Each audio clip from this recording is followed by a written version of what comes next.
First, our headlines. The United States warns that the Lebanon war could involve Iran. Israeli Prime Minister stepped back from his own hostage deal and stepped back again. And a new video is being released right now of two hostages being taken, one of them an American citizen. Israeli Defense Minister Yoav Gallant is in talks in Washington, D.C. as Prime Minister Netanyahu continues to attack the Biden administration for allegedly delaying munition shipments. I-24 News' Emma Siegel reports. Israeli Defense Minister Yoav Gallant's whirlwind visit to the United States to speak with senior Biden administration officials has begun.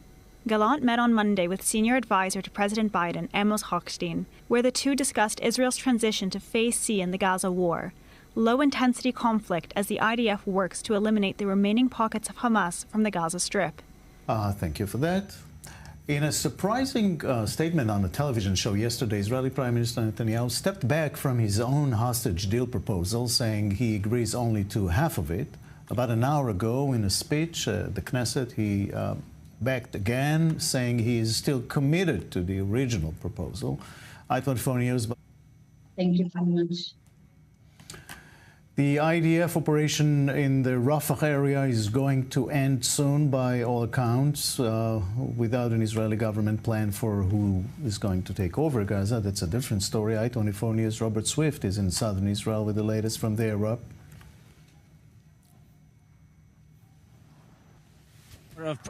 An example of what can be possibly expected in the coming days, coming weeks, as the operation in Rafah winds down. Now, the IDF have expressed in the past that what they want to see happening is its ability to conduct limited raids into the Gaza Strip as and when they see the need.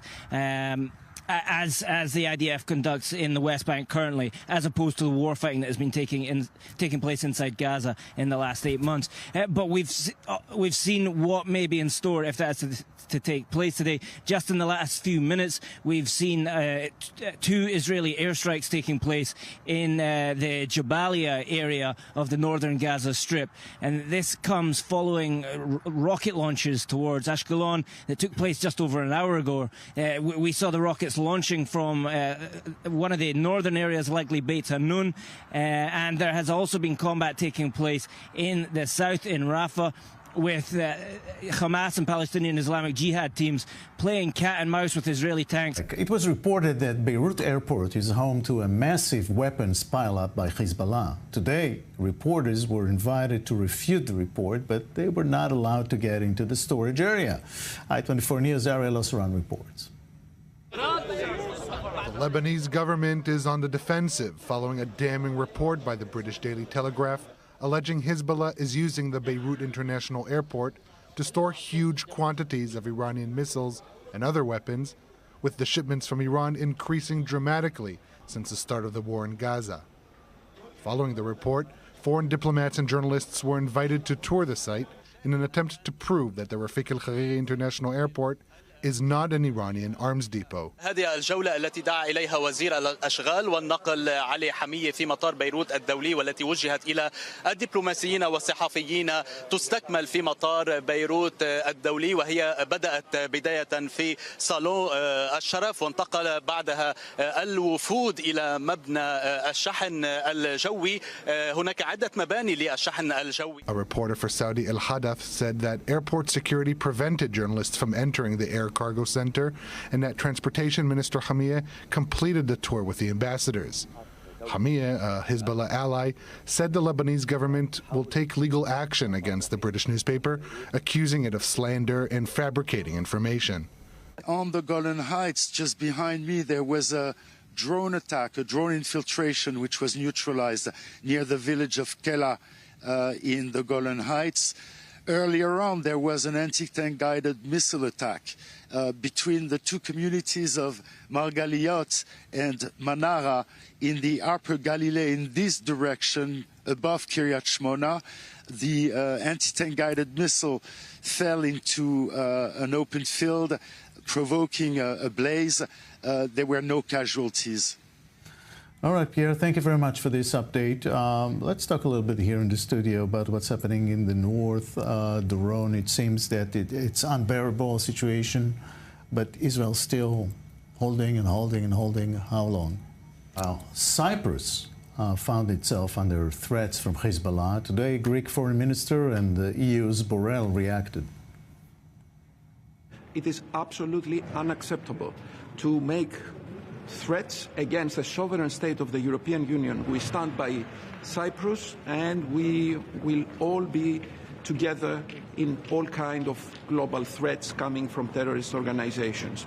Worried? No, I am more worried. Much more worried. Much more. Every day, the crises are spilling over. Every day, there are more bombing on both sides of the border in Lebanon. Until that unhappily, we are on the eve of the war spending. So back to the studio, Ruth. Everybody's worried. Are you worried? First of all, I'm worried. Let's begin with that. I think that every country on the face of the planet, if an organization which is clearly a terrorist organization and designated as such in most countries in the West. There's a consensus that if an all-out war breaks out, Lebanon will be destroyed and parts of Israel as well.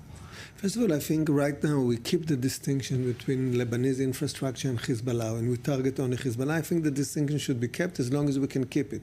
Because, of course, if Haifa is being attacked, if our electrical infrastructure is being attacked, so we can't maintain this distinction, and we'll have to attack Lebanese infrastructure. We'll have to attack in the Baqa, which is a sort of the logistic backup of Hezbollah. And the question is Beirut, the headquarters of Beirut. Nobody wants to see Beirut goes on fire, but nobody wants to see Haifa and our infrastructure go on fire. So all those decisions would have to be conducted as we go, but those distinctions should be kept. If indeed we should do it, we can do it.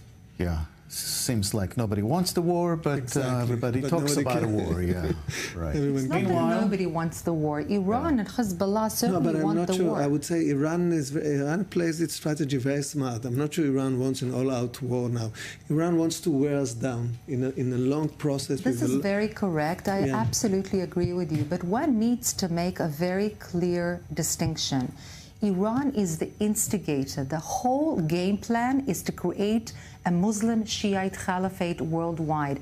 And this is what it is doing. Yeah, but I'm saying what they are conducting against us is a war of attrition. They're trying to wear us down. They see what's happening inside the Israeli society, wear us down in the south, the Houthis. Meanwhile, building its nuclear power in order to create that worldwide caliphate throughout. We'll talk about this in a minute. Iran and Bahrain have agreed to talk about restoring diplomatic relations, according to Iranian Foreign Ministry. So we are joined by Hossein Abdul Hussein from the Foundation for Defense of Democracies. Good evening to you. They actually have cut ties 8 years ago, so why now talking about renewing relations?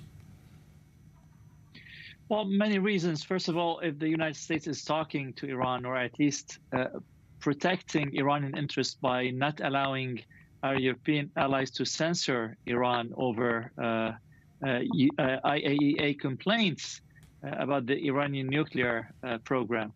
If the United States is not willing to go after this nuclear program, I think each and every one of the governments in the region is hedging.